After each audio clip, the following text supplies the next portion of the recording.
चलिए आगे रुक कर लेते हैं बलरामपुर का, जहां से हमारे सहयोगी अली खान जुड़ चुके हैं। जी अली, ऐसी कौन कौन सी खबरें जो सुर्खियों पर हैं? इसके साथ ही ये भी जानना चाहेंगे कि लगातार जो खाद की किल्लत देखी जा रही थी वो क्या समाप्त तो होने की कगार पर है या फिर ऐसी ही बनी हुई है? सबसे पहले तो मैं बता दूं कि बलरामपुर जिले में लगातार बारिश हो रही है और बारिश होने से नदी नाले उफान पर है और किसानों के चेहरे पर मायूसी छाया हुआ दिख रहा है, क्योंकि बारिश लगातार होने से खेती किसानी में थोड़ा दिक्कत आ रहा है, क्योंकि बारिश समय नहीं दे रहा है किसानों को खेती करने में। और खादों की किल्लत तो है ही है, क्योंकि खाद की किल्लत अभी तक यहाँ पर पूरी नहीं की गई है, क्योंकि ये शासन की लापरवाही है या प्रतिनिधि की लापरवाही है, समझ में नहीं आता है।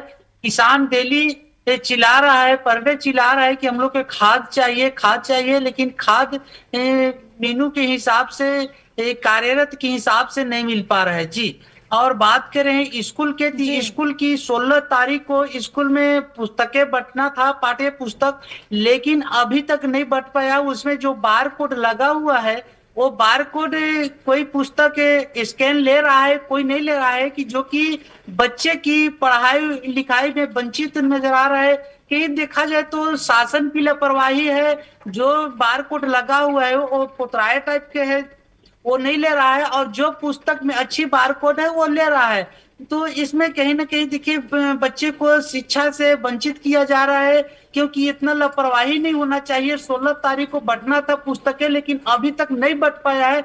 और भरपूर मात्रा में बात करें तो भरपूर मात्रा में पुस्तक भी नहीं आया है, पहुंच पाया है बलरामपुर जिले में। और इस बात को लेकर जब जिला शिक्षा अधिकारी से बात की गई तो जिला शिक्षा अधिकारी ने बताया कि मैं राज्य शासन को पत्र लिखा हूं, इसका जल्द ही तत्काल निराकरण करेंगे। और दूसरी बात यह है कि बच्चे को जो ड्रेस चेंज किया गया, स्कूल ड्रेस, वो स्कूल ड्रेस जो बच्चे को चेंज किया गया है, सिंगल ड्रेस मिला है, तो सिंगल ड्रेस की वजह से लगातार बारिश हो रहा है, बारिश की वजह से बहुत बच्चे, आज देखा जाए तो बलरामपुर में स्कूलें भी नहीं जा पा रहे हैं, क्योंकि एक ड्रेस है और एक ड्रेस धोने के बाद या भीग जाने के बाद तत्काल सूख नहीं पाता है। इसके वजह से बच्चे स्कूल नहीं जा पा रहे हैं। तो कहीं ना कहीं शासन की लापरवाही है। आखिर शिक्षा विभाग में क्यों कटौती किया जा रहा है? शिक्षा देश का सबसे एक माना जाता है, जो स्वास्थ्य शिक्षा सबसे बड़ा चीज होती है, लेकिन अगर शिक्षा में कटौती हो तो फिर मेरा देश शिक्षित कैसे बनेगा जी।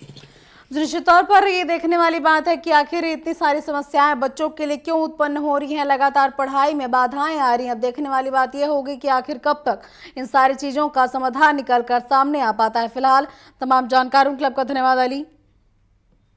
और इधर हमारे सहयोगी अली खान ने बताया कि कई ऐसी खबरें हैं जो सुर्खियों पर हैं। लगातार खाद की किल्लत देखी जा रही है, वहीं लगातार बारिश होने से कई जगहों पर नदी नाले उफान पर हैं, जिससे कई ज़्यादा परेशानियों का लोगों को सामना भी करना पड़ रहा है। इसके साथ ही स्कूलों को लेकर जानकारी दी गई, जिसमें बताया गया है कि कई जगहों पर पाठ्य पुस्तकों का अभाव है, जिससे बच्चों की पढ़ाई में बाधाएं उत्पन्न हो रही हैं। अब देखने वाली बात यह होगी कि आखिर कब तक इन सारी चीज़ों का समाधान निकल कर सामने आ पाता है।